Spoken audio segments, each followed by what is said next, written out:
Welcome to Therapy Sessions, Cutting Toxic Family Ties. My name is Dr. Sherry Campbell, and I'm your host. I am a leading expert in the niche of toxic family abuse, and although my show cannot substitute for therapy, it is a survivor-based show. In me, you're not only going to get an expert, but you're also going to get a survivor, as I have also survived toxic family abuse. I know how hard it is. The goal I have is to give voice to the voiceless, to provide skills to help you to protect your peace, to stand your solid ground, and to navigate and heal the heartbreaks caused by toxic family. Please have a pen and paper available to give voice to your thoughts as you listen to each show. Thank you for joining me. Thank you for your bravery. So let the healing begin. Welcome back, everyone, to Therapy Sessions. And I am with Terry, I always say these are my favorite people, but these really are all my favorite people. She has a podcast called Character Outs Podcast. And I've been on her show and we just hit it off. Literally, we call ourselves Lucy and Ethel. I do think we're just as funny in our own time away from the cameras. And I just think relationships like this show us that meeting up with other survivors and being in this field together is such a bond, and that it is out there. And sometimes it takes our trauma to find people, but there's gifts to trauma, right? And I think Terry and I will cover that a little later, but we're going to dive a lot into toxic moms and sort of the emotional slavery aspect of that relationship, how she comes first. You're sort of a slave or janitor to her. And, but I want Terry first to tell us about her. And I really want you to explain Character Outs Podcast, that name. I think that's so incredible. Oh, thank you, Dr. Sherry. Thank you so much for having me. I have been a fan of yours, and now it's just an honor to call you friend. It's just one of the biggest blessings in my life. So thank you so much for having me. I'm so excited to be here and just chill and hang out with you, Lucy. Okay, so Character Outs was a phrase that my mother would use ad nauseum to talk about anyone that she didn't like, which was everyone, right? Who did our mothers actually like? Like nobody. So she would always say to me, oh, character outs, character always outs. So that phrase was in my head. And then when I finally went no contact and I really was learning and embracing, because that's part of the journey, right? It's like embracing who our mothers actually are, embracing who she actually is, and realizing I can't have a relationship with her. I thought, wow, you're right, Mom. Character does out, and look at yours. It is not very pretty at all. So, it's interesting that basically my mother named the podcast. I just love it because it feels very redemptive to me. Oh, yes, true. This was a term that was used in such an entitled, taking no responsibility way. Yeah. And you took the person who used that to, in truth, out her character. There's something just really redemptive about it because it's a truth. Character does out you. Yes. And, I keep a very small circle of friends. I come to find in my life that there's very few people that long-term I can end up really trusting because character outs, so to speak, right? Yeah. And I keep a small circle just because I feel safer that way. And I only have people in my life close to me that I can really, really trust, who will give me the benefit of the doubt on human mistakes, or who will ask before judging if there's something that's gone on, that trust that my heart's always in the right place. I'm not perfect, but, I do feel like when you really, truly love people, that you try to see the whole picture, right? I think very few people actually do that. And I think that sometimes survivors can be so quick to cut off that we can have overreactions as well. And that just comes from the trauma. But I have always found my life a little happier when there's just a really small circle. And I'm very selective of who's in. Mm-hmm. And I just really love the redemptive value of that title, especially for you, because your story with your mom, I think is really unique. Mm. And I don't think it's the common story. So tell us about your mom and how that relationship was for you growing up. It's so interesting because it wasn't until my late 30s that I thought that I really started to realize that there was something wrong. If you would have asked me at any point in my life from 6 years to 14 years old to 20 to when I got married to my first husband, I would have told you that my mother was my best friend. She was the number one person in my life. There was no one I loved more. I would kill for her. I would cut anybody off for her. I would sacrifice anything for her. And I thought I was this willing party doing it, not under any duress. I thought I was making my own decisions and I chose her as my best friend. Not realizing the real coercive behavior and manipulative behavior. She is we'll never have like the diagnosis, right? But from the books that I read and from the research that I dove myself into, and thankfully, so many of your podcast episodes and your books have enlightened me to the fact that, I'm pretty sure that she is a covert narcissist, which can be a whole another beast, because she would actually talk about her mother, my grandmother, and say, oh, she's a narcissist. And I remember thinking, okay, well, you're nothing like my grandmother. Very self-deprecating and every single characteristic of a covert narcissist. Right. So I was never able to wrap my head around what was wrong. And it didn't make sense because there were moments in time where I was loved and praised and adored, and then moments of time where I was discarded and just thrown away. Mm-hmm. And I thought that whole repetitive dysfunctional pattern was so normal. I just thought, well, yeah, of course I have to keep my mom's love, and I would literally die without it. Mm-hmm. Literally die without it. And it wasn't until my late 30s that I was forced to live without it. And it did feel like I was going to die. But then during that time, I was like, ooh, there's some pretty disturbing things. And I actually, that moment in time, I should clarify a little bit, was when she kicked myself and my 3 kids out of the house because she didn't like a choice that I was making. And I was literally forced to live without her at that moment. And I realized that I was okay. And then I was realizing, oh, I'm not just okay. That was actually a really dysfunctional relationship. That was actually the most dysfunctional relationship in my life. And whoa, it's really kind of a war of the worlds when you have these epiphanies and these realizations about your mother that you thought was your best friend. One of the movies, and for those of you that have read my books, I talk a lot about Tangled. Mm-hmm. And although in that movie, it's not the biological mom, Rapunzel doesn't know. And that's the relationship I had with my mom. And my mom is just like that Mother Gothel, very passive aggressive.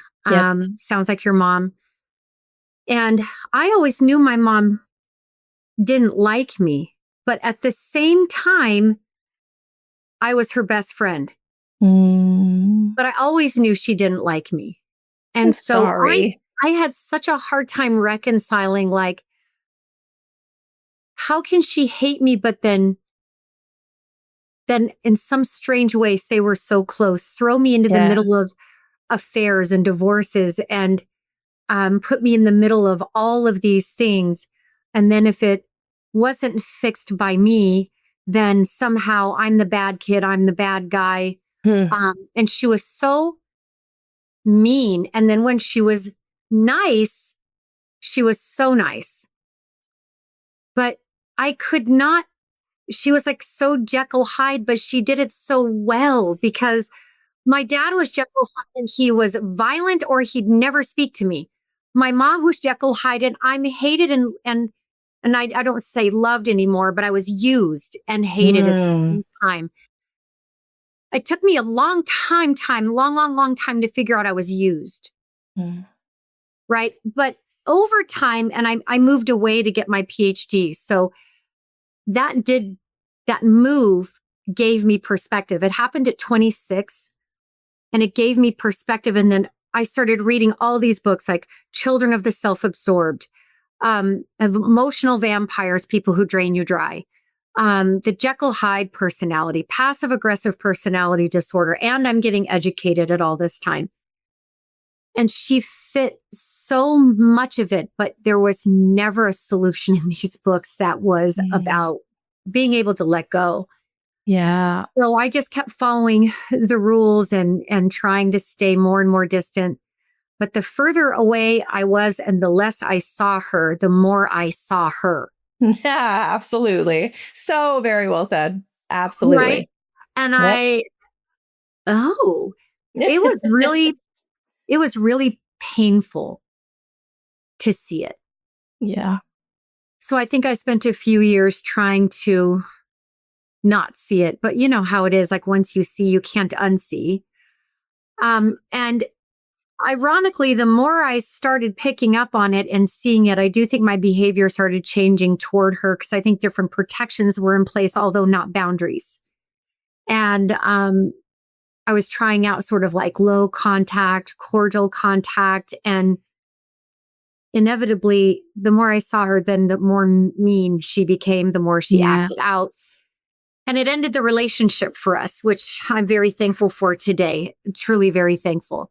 What do you say to people? Because I've been seeing this. And so I did a video on it yesterday and we can talk about that. But now we've got these parents coming out and they're doing these TikToks and they're doing this stuff. Estrangement never heals. And they're out crying on social media, playing the victim. And they're playing right into why we cut ties in the first place.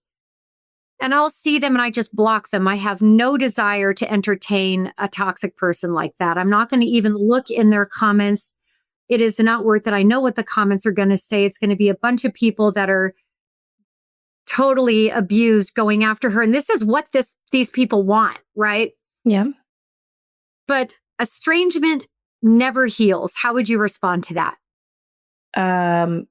Can I curse on your show? Please. Yes, I love the cursing words. Hello, it's bullshit. It's fucking bullshit. Hello. No. Because I am living proof. My children are living proof that estrangement is the only way to heal. And one of my favorite quotes is, what people think about you is not your business. And I love to dwell in that place. Like, yeah, like you can dwell over there and have your little club and think that estrangement doesn't heal. Well, and it boggles my mind too that these people stand on that platform instead of the platform of communication and therapy and wow, why don't you get to know your child? Why don't you take responsibility for your actions? No, they're just protesting the action without that. Just like solidifies the fact that you're toxic. You are just standing in your action and your victimization and on this fake platform that you built on our choice. Mm-hmm. Here's what kills me. Sense. So you think that the conflict started at the estrangement? Yeah, that too. Suddenly, after 4.5 decades of being abused, but it was sudden, I cut you off. So conflict starts at no contact. Okay, well, that's convenient for you. So let's unpack why estrangement actually heals. Okay. When we estrange ourselves from somebody, amazingly enough, it gives them this amazing opportunity to do one fucking thing. Uno. Not even two. Yep. Just one thing. And that is to take accountability. Mm-hmm. So if you get estranged and you don't take accountability, then yeah, estrangement isn't going to heal you. Right. It is absolutely going to heal the person, the child that you were abusing. And did Mother Gothel like that? No, she tantrum. No. Yeah, Yes, of like a big course they're tantrum. going. Of course they don't want to focus on the other side. They never did. That's They're right. just going to focus on the estrangements. Just And the reason they don't want estrangement to heal is because they have no power now. correct. Ruh-roh, Yep. no power. So choosing not to engage is an opportunity for them. And that opportunity is alive for them every single day that the estrangement is in place. Sure. It is an opportunity to heal for them every single day. So I, for one, would die. I I would tell my kids all the cry. time, I'm like, 1 hour, 1 minute, not even an hour. I couldn't make it an hour. I couldn't make it 30. I couldn't make it 10 seconds. I'd be like, Mhm. what can I do? How can I fix this? I say it all the time, like, okay, sure. I'll stand in a pond. I'll stand on 1 foot and I'll eat shrimp and try to turn pink like a flamingo. Oh, okay, sure. What do you want me to do? Like, I I'll do would do anything. anything. But the Well, last and the thing I would thing do is is post on social media about how estrangement doesn't heal. Like, oh my God, way to just go around the what truth. I really think is we would never, the relationship we have with our children would never, ever reach estrangement. My No. daughter set a boundary on me the other week. And honestly, good for her, right? This such a good girl.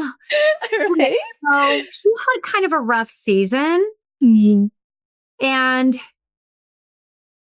she wasn't really taking care of herself like normal, procrastinating kind of everywhere.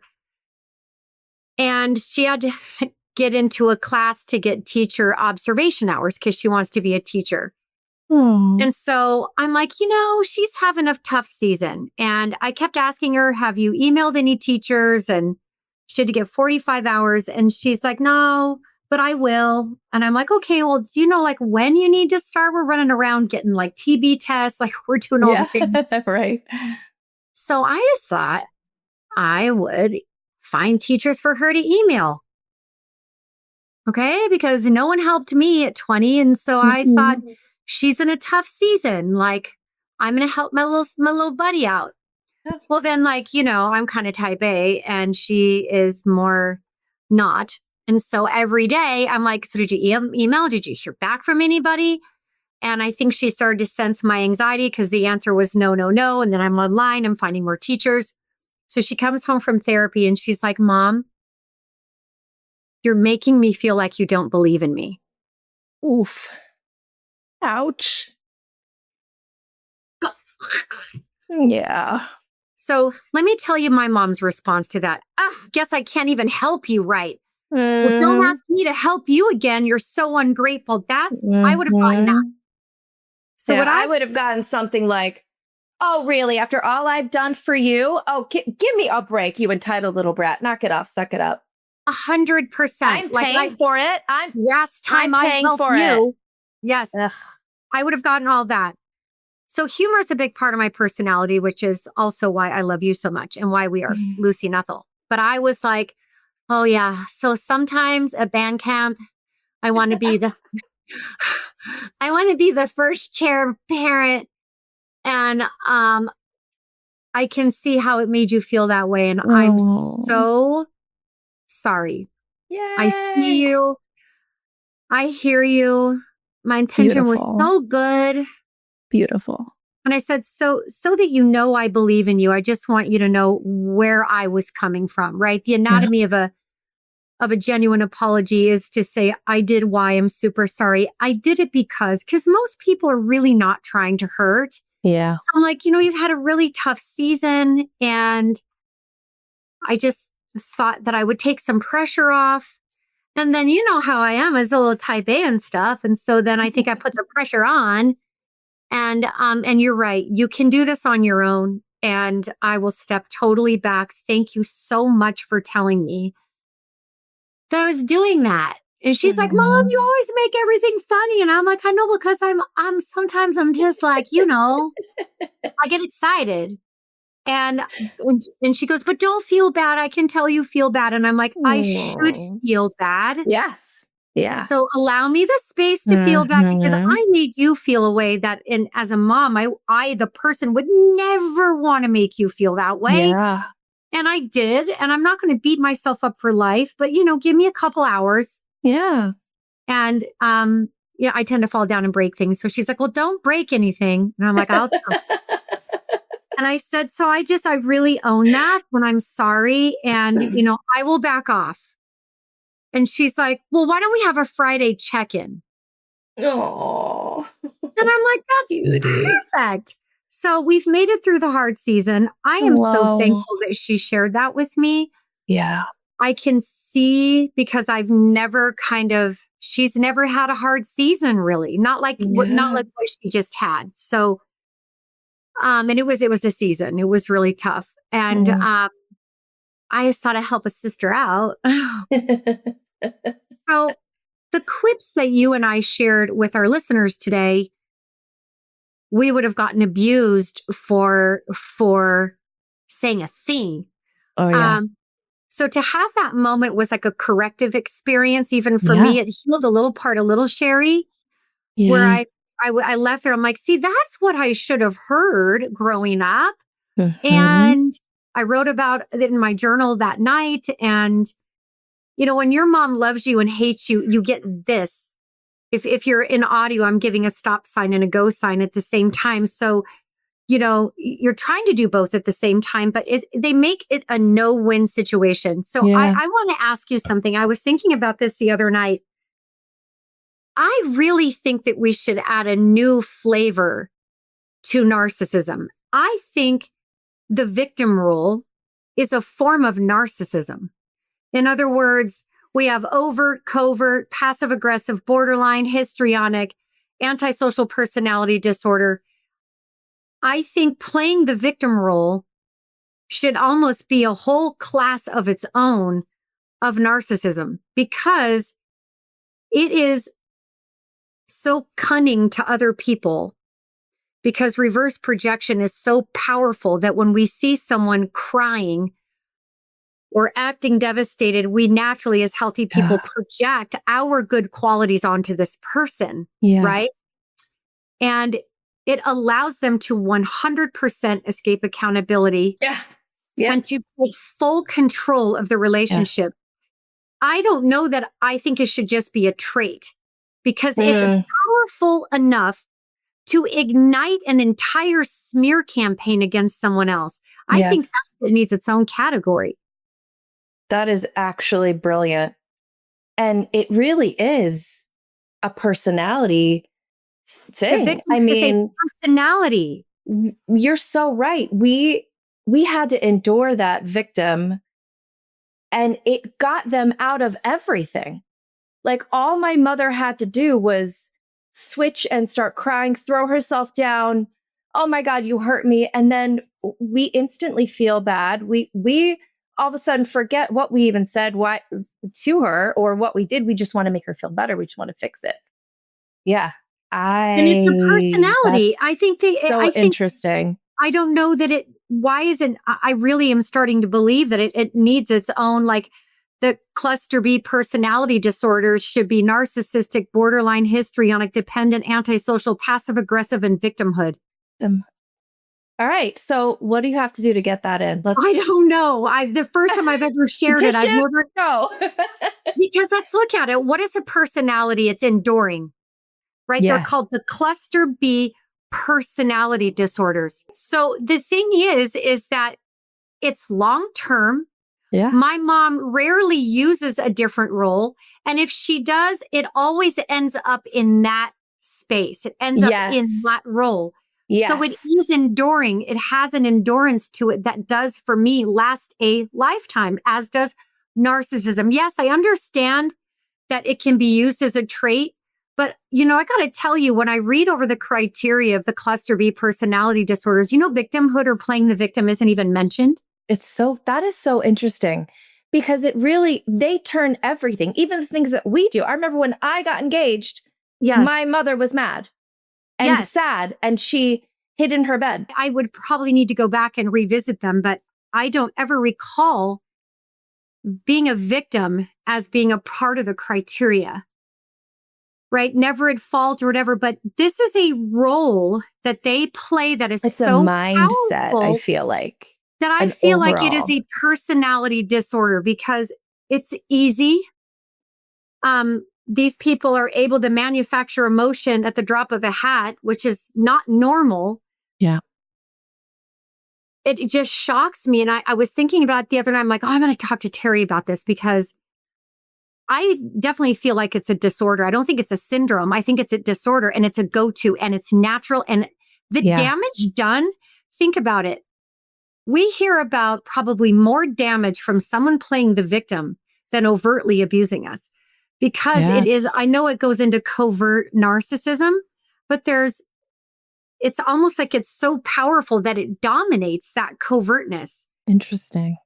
So I was thinking like it almost needs to be its own aspect. We need to add this to the personality disorders. How did your mom play the victim? What was her flavor of the victim?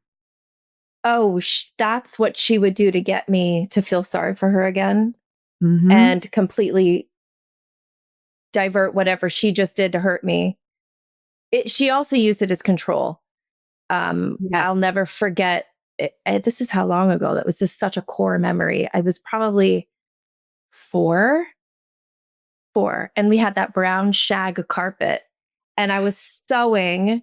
And I guess, as a kid, I didn't put the needle up when she told me to. And I'll never forget, she was walking to the kitchen and went, ow! And fell to the floor. And I'm sitting there in shock. And she's like, did you put away the needle? I think it went into my foot, and it could be traveling through my bloodstream and hit my heart, and I could die. Oh my God, Terry. Yeah. And at that moment when I'm a baby, I was like, oh my God. And I remember her rocking back and forth. So many things wrong with that. Like, how do you even unpack that? But let's talk about it. So that she used it to teach lessons. And I always say this, I have a whole episode on what do they even teach us? How do they prepare us for adulthood? They didn't. If I, as a mom, I'd sit down and say, okay, because also people make mistakes. She's a baby. Sit down, have a logical conversation. Okay, sweetheart, like, this is dangerous. It could have hurt. I think I stepped up. Mommy's okay. Like, make sure that they're okay. There was none of that. Make sure you just put your things away. Like, a logical conversation. But there was never any of that. She got up, stormed to her room, and pretty sure she didn't talk to me for days. Like, that was it. So a lot of the control. thing about the victim role is people don't see it as mean. And it is so cruel because here you are, a little girl, and now you have been made to feel like what you did could possibly make your mother die. And the other thing about the victim role that I think is so cruel is that there is no way to soothe it. Oh, just time and the discard. No matter how hard you try, I found with my mom, the more I tried, the more she would heap, heaping. She would just add that, well, you also did this, and you also said this, and you also this. I mean, it's like the more I tried, the more she'd heap. And the smaller and more decomposed I would feel. Yeah. She left me totally dismembered.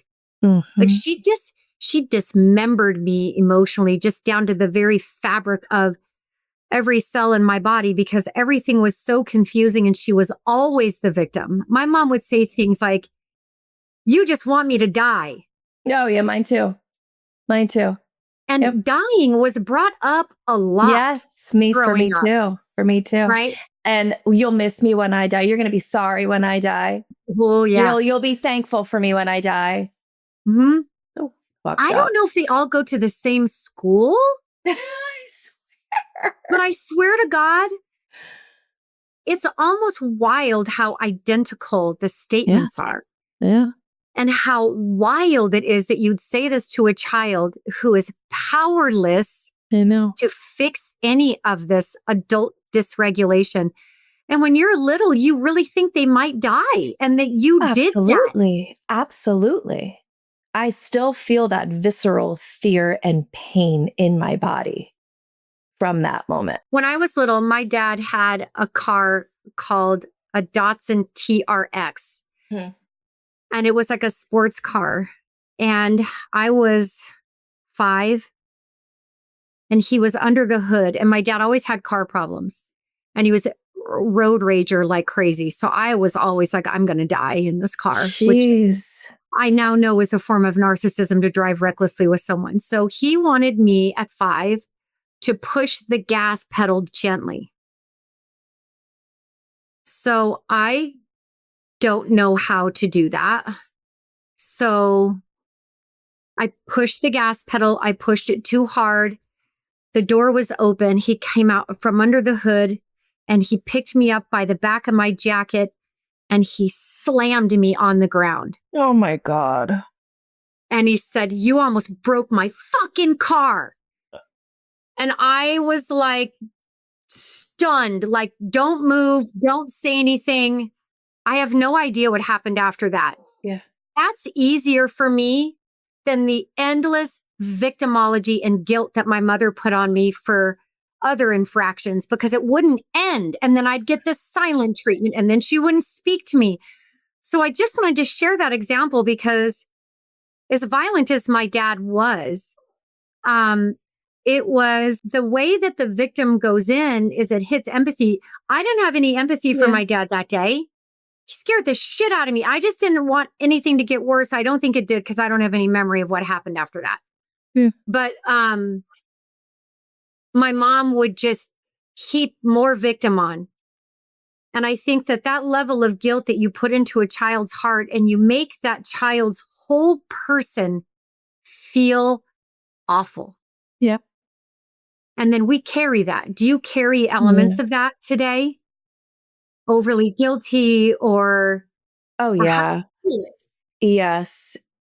And I find too, I don't know if you feel this way. I'd love to know your opinion on it too, but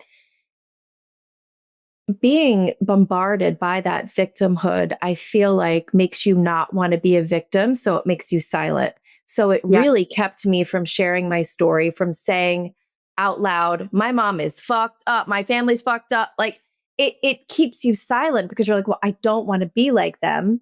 I don't want to say anything's wrong. It makes it difficult to speak your truth because you're like, well, no, like, I mean, I wasn't like beat up or sexually abused. Like everything's fine. Like you justify so much because they have misused hurtful times, hurtful things, actually being hurt. They've so muddied the waters on what being hurt looks like. So it's confusing. And yeah, that's so I carry that. profound what you just said. That they use it to keep us silent. Because when they're in that victim role, someone's right and someone's wrong, period. And I believed a lot of the time that I was wrong. Like, I'm sure with the needle, you're like, I think I might have, I don't know if I did. Maybe I did, maybe I didn't, but like it was a total accident. Blah, blah, blah, blah, blah, blah, blah, blah, blah, right. And you can't win. No. I was always left feeling like head spun. Yeah. And it would rob me of my voice because I knew there was no way that I could say my side and have it seem valid to anyone in response to her antics, to her version of events, right? And it did shut me down. And I never thought of it that way. But this is why I think it should be its own disorder because it is a personality. There are so many traits of the victim that could be the 10 criteria that you'd have to fit 5 of 9 of. Yeah. Right. And it's pervasive and it's a go-to. I mean, I don't think that there's ever a day that my mom is not in that role. I think it is her personality to be a victim. I think so too. And then you see that when she's triggered by an event or a comment, then it's there it And I is. think that one of the criteria that if I were to make this up would also be the hero, because you need the opposite to get to the victim. So they are heroes because they're mothers, right? I'm a mother. Oh, I'm a totally. hero, right? So there's only one other option if she can't be the hero, which is the victim. So I think that would be hero needs would be one of, because they tend to, like my mom runs charities and they tend to have this outward appearance so they can always lay down in the victim role somehow or the hero. And then I'd get, well, other people appreciate and love me. Look at all the people that I help in my charities, right? Yeah. It's you. And then she's the victim of me again and again and again. Yeah. And I do think they target certain people. Oh, totally. Totally. And my mom was the same way. It really is designed. You're so right. It's totally designed to keep you quiet. Not anymore, right? No. You're like out. I love that quote that says, "Oh, you don't like what I'm saying about you? You should have behaved better." I know someone sent me this thing like it's two parents in a book signing line. And it said, I guess had these parents known that I would have write a book, they would have been better parents.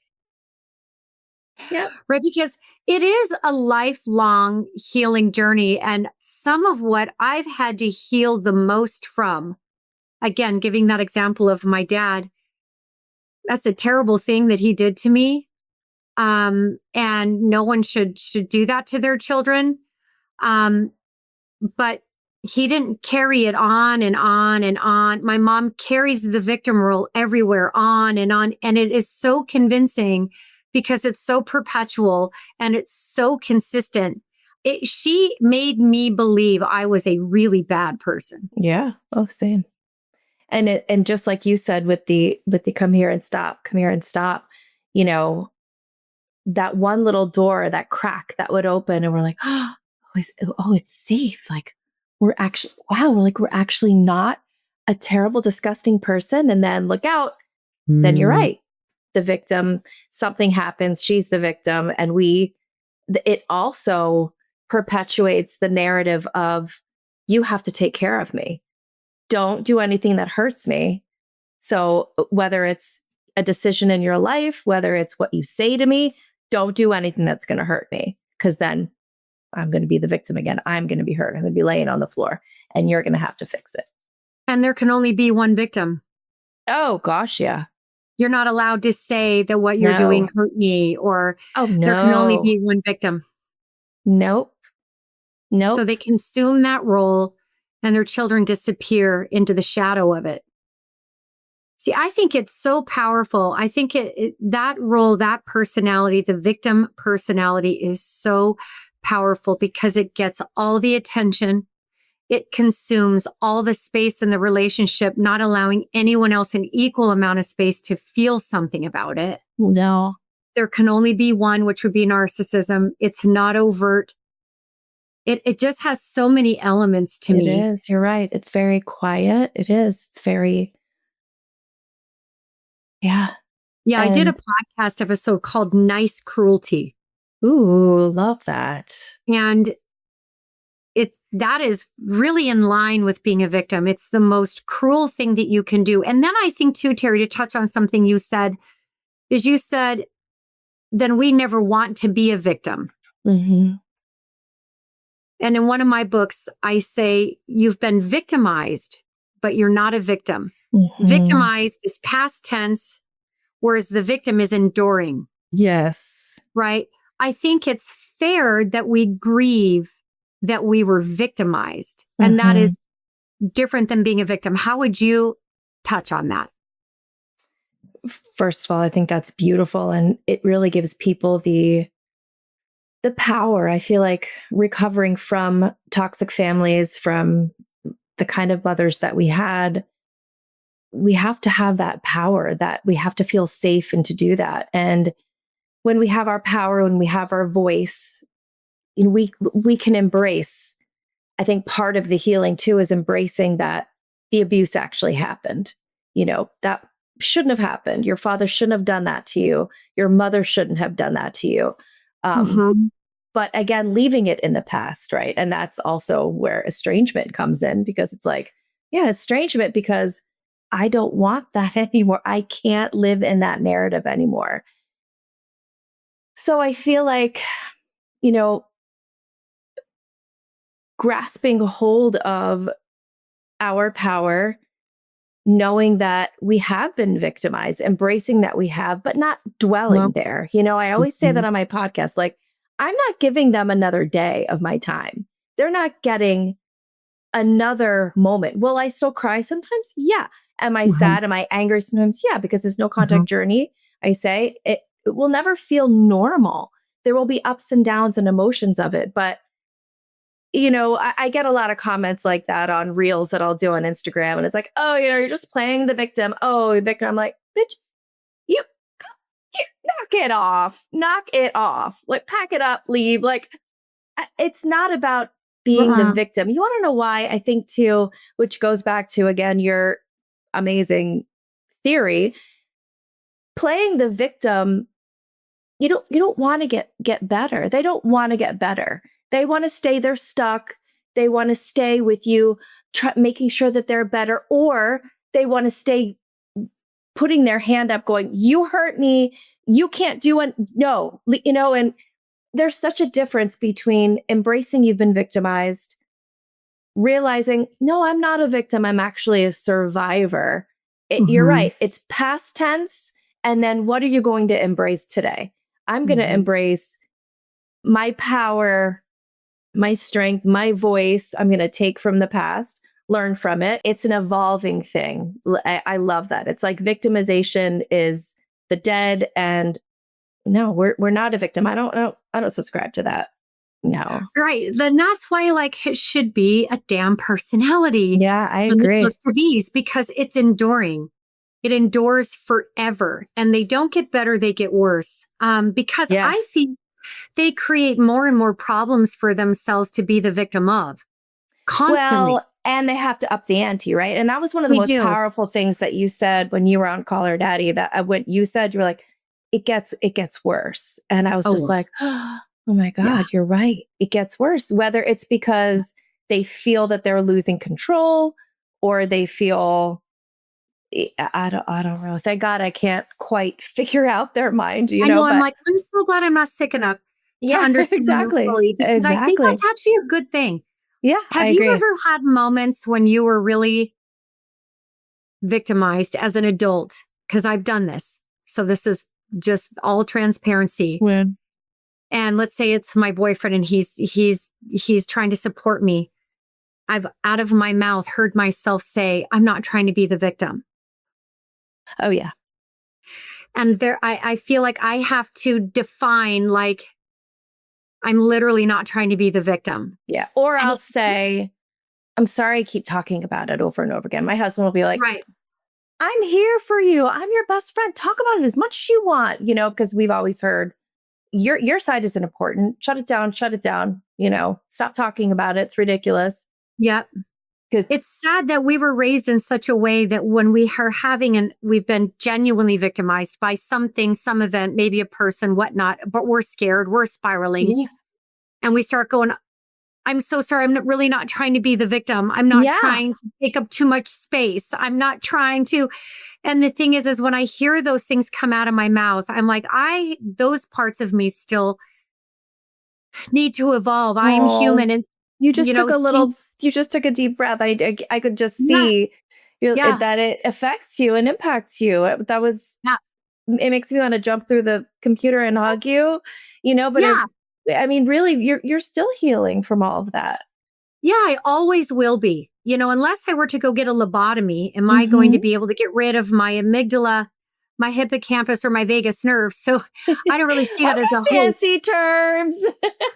But I do see it as like those moments reflect to me areas of evolvement where I Hmm. can still mature, where I can gain composure and just allow myself to be. If I've been recently victimized, I am allowed to feel that for a few days. Yes.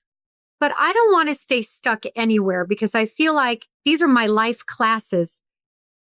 And I want to pass these. My mom is my teacher. I view myself as her teacher. I don't get to control if she shows up to class or does her homework or what kind of student this bitch is going to be. I don't get to decide. But I can decide how I pass this class. Right. And I can decide the integrity within which I go through the course and what my evolvement capacity is. In any relationship that ends in my life, I try to look for that evolvement opportunity. And sometimes I recognize there's certain relationships that I really need to lose, that maybe I didn't want to lose. But in the end, I recognize that I'm very happy that that relationship is no longer a part of my life. And then I protect my peace from those people. Yes. Right. So Yep. I think that when you grow up under a victim, you start to feel like you're not allowed to take up too much space because you are not allowed to take that role away from her. You cannot be a victim because only she can. Yeah. Right. And I do think that women play this more than men. I do feel that I just want to be here to evolve in any way that I can. I want to go through these classes with as much care for myself as I can. I really loved what you said on your show. When you talked, not on your show, I saw you on social media on Easter. And you were doing a story and you were talking about how, if this day is hard or you're having some type of feeling, kind of go through what you were saying to your followers. Oh, I just love to check in with the community just like you do. And I was just got on and I'm like, because a lot of times society will give us a date that we have to be happy and put on a spring dress and take a photo. And a lot of times in conjunction with that happiness, there can also be the sting of, well, like here I am, like no family, no mom, no dad, no siblings, like here I am. So I was just like, how are you feeling? I just wanted to extend myself, be like, DM me, you're not alone. It's going to feel weird. And I always say too, wherever you are, if you're feeling weird, that's okay. If you're feeling happy, that's okay. If you're feeling peaceful, if you're feeling angry, like allow yourself to feel all the feels of where you are in this journey. And I love how you just said too, like, you're going to show up and you're going to show up to this class and you're going to learn the lessons. And I feel like that's the key the key piece that they are missing, our toxic families and our mothers, that there is never any reflection. There's never a time where they can take a step back. And I feel like it's so beautiful. You did that with your daughter. You did that with, just life in general. And that is a lesson that we had to teach ourselves because it wasn't modeled for us. And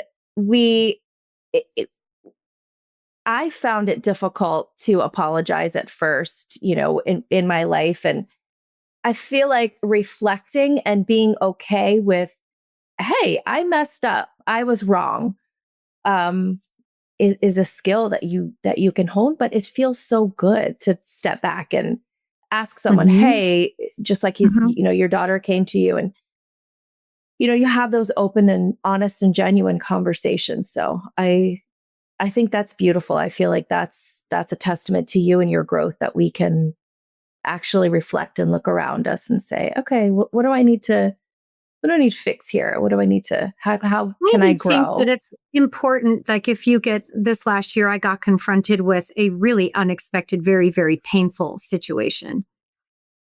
And I got deeply betrayed by, in hindsight now, 2 people, deeply betrayed. But I had to own a certain aspect of it because something that I said did really hurt someone else. I still would probably say the same thing today had the situation happened exactly as it did, because that really was my opinion at the time of this event. And I was wrong. But I didn't know the person well enough, and everything that I saw seemed to fit with what I was thinking. So 2 relationships ended for me on that day, and I blocked one, and I deeply apologized to the one that things were said about. in my own therapy, I mean, I was just beating myself up like crazy. So in my own therapy, she pointed some things out to me to give me some clarity, because one of my problems is I will take on all the blame. Yes, right? Now I'm very glad that I don't have a relationship with the person who had things said about them. In his handling of this situation, and also his intentions toward me to begin with. So I was crying my face off. I was in so much pain over this. And the thing I love about having a therapist is she will show me, like, why are you taking all of this on? This person has a tremendous amount of accountability themselves. Okay. And this person's just a jerk. But this isn't taking on any accountability that this person should be taking on. And you're carrying all of it for this person.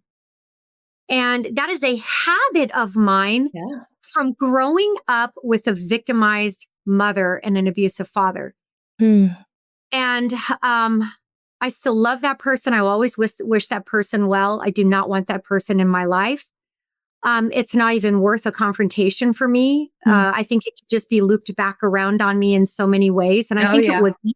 I think it would be, because I learned so much through that one thing, right? Yes.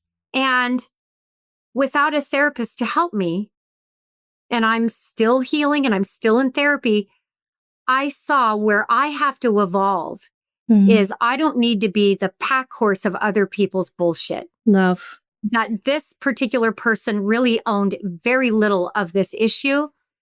And when it was pointed out to me, not just by my therapist, but by my boyfriend and my friends, because I'm like, no, but I'm going to tell you the whole thing, because I want you to have every ounce, because I don't want you to enable me. I don't want you to just love me. I really want you to see this objectively. Yeah. And I got the same feedback from everyone. And I need that. Yeah. This is what family would be for. Right. Right. So I think that when you have, and you grow up under such a victim, you had no choice as a child to take it all on, let alone to sift through it and figure out where all the parts were, what you actually contributed. I'm very proud of myself that I apologized for my contribution. Yeah. At the time that I said what I said, I was really trying to help someone else.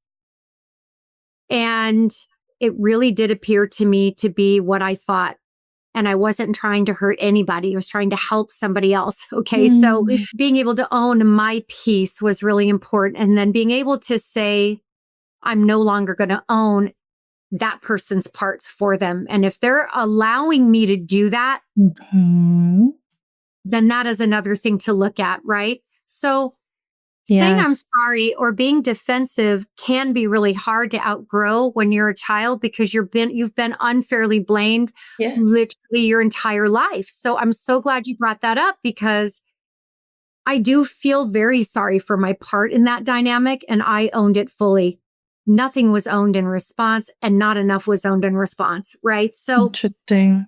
It was a lovely evolvement opportunity. Yeah. And it elevates me, or evolves me, I should say, because I still have blind spots. Yeah. I will always be in relationship with my family. It's not active or verbal anymore. Yep. It's So inactive. true. It's inactive and nonverbal. When you did your Easter thing, it was like, see, we're always going to be in relationship with this lesson. Yeah. And that every day we can use this class for our self-knowledge, to understand ourselves deeper, to, like you did on Easter, to be there for your community on those days. It's always alive. It wakes up sometimes. Yeah.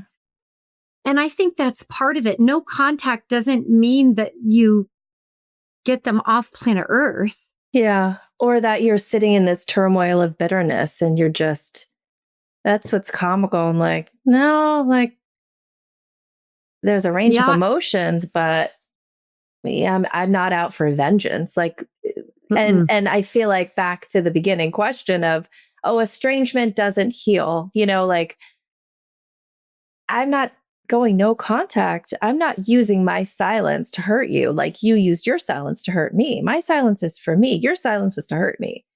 But my It's silence almost is like for the me and my difference healing. between being canceled, which is like a game. Yeah. I'm going to cancel you and then I'm going to hoover around and see what kind of bait I can throw to see if we can have this weird relationship where you're canceled, but I'm going to bait you. That's what my mom did. I got the silent treatment all the time. Me too. No contact to me, it might be silent, like the silent treatment. In other words, there's no words. But for me, it was a forever decision. The rope or the bandwidth just broke one day. And I didn't know until that day how naive these people are to think it will never break. Yeah, right. And Right. I think in some people, it doesn't ever break. But it did break in me and it broke in you. And I think it's really healthy when it breaks. It just shows you that enough is enough. Yeah. How has your life changed for the better since no contact? Oh my gosh. I mean, I marvel in how now that, I'm 6 years no contact with my father, 5 years no contact with my mother and my brother. And I feel like I can now look back on what my life would have looked like. And my daughter just got engaged. So we're in the midst of a really fun season. Yeah. Thank you. So we're in the midst of just such a fun season. And, I've got kids are going to graduate college next year, high school next year. Events keep rolling in. And every holiday, too, that passes that you can redeem because, they ruined every holiday and every birthday that goes by. And even every day you feel stronger. But I look and think, all right, if my mother was here, she'd be doing this. If my father, he'd be that. Everything would just be, there would be no joy, no peace. My relationships are better. I feel like I'm a healthier person. I feel like I've grown. I'm a better friend. I'm a better wife. I'm a better mother. Mm-hmm. Countless, countless things of how my life is remarkably better. It almost feels like we finally fill out. I didn't have any space for anyone else in my life. Yes. I wasn't really allowed. Yep. Let alone for myself or my dreams or to even like me or know me or any of Yes. those things. And I feel like you finally get to fill out, you Yeah. get to become round and whole and voluptuous in the personality that you are and your purpose in this world. And you realize I'm not just a one floored being, I'm a multi-floored, expansive being. And I have so much opportunity. And when you guys get triggered, you're never going backward. It's just an opportunity to go inward. Like when I was in that tough season with those two relationships, I took a pretty hard crash landing into my basement. And the basement is not a tomb, it's a womb. And I got a lot of clarity in working through the really deep aspects of the players, who they were, why it was so hurtful, the gossip that was involved that just shocked the hell out of me, the betrayal. And I got scapegoated at the end of the day. I did, I did say things, but I did get scapegoated for those truths that I really thought were truths. Yeah. So I really don't want you to think you go backward because you make a mistake or that you go backward because you're in pain. It's just an opportunity to go inward and to evaluate you first, then evaluate the different players. Please seek other opinions, get advice, get support, and pull yourself through, because every opportunity of your pain is here for your evolvement. And I think if you never get away from poison, whether it's your parents or friendships or whatever it is, you can't fully round out, right? And I think that's the purpose here, right? Is to really be full, to grab the lessons, own your mistakes. Yeah. Don't over own. I think a habit that we all have as victims is over ownership. Yeah. Yep. Not because we want to, but because it's unconscious. Our All of a habit, sudden, right. it's all my fault. Right. Yeah. And I think that there are faults everywhere for anyone involved in any situation. You can Absolutely. only control you owning yours. Yeah. I want you to leave the listeners, Terry, with what are some great books or great movies that have helped you along this journey that they could watch? So an insight into the Italian, family is The Godfather. No, just kidding. Just kidding. Yeah. It really made me be like, okay, yeah, that was really fucked up. No. My favorite book, in addition to yours, are It Didn't Start With You. And one book that I started is Will I Ever Be Good Enough by Karen McBride. So I've just started that. For me, movies, the first movie I could think of is The Florida Project. It hit home on so many levels.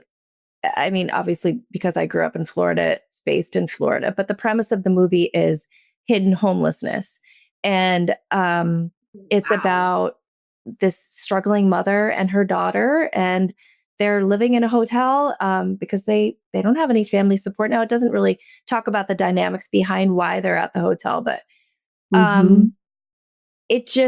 I hysterically cried for probably a good solid hour after I watched that movie, because I realized my kids and I were this close to homelessness when my mother kicked us out.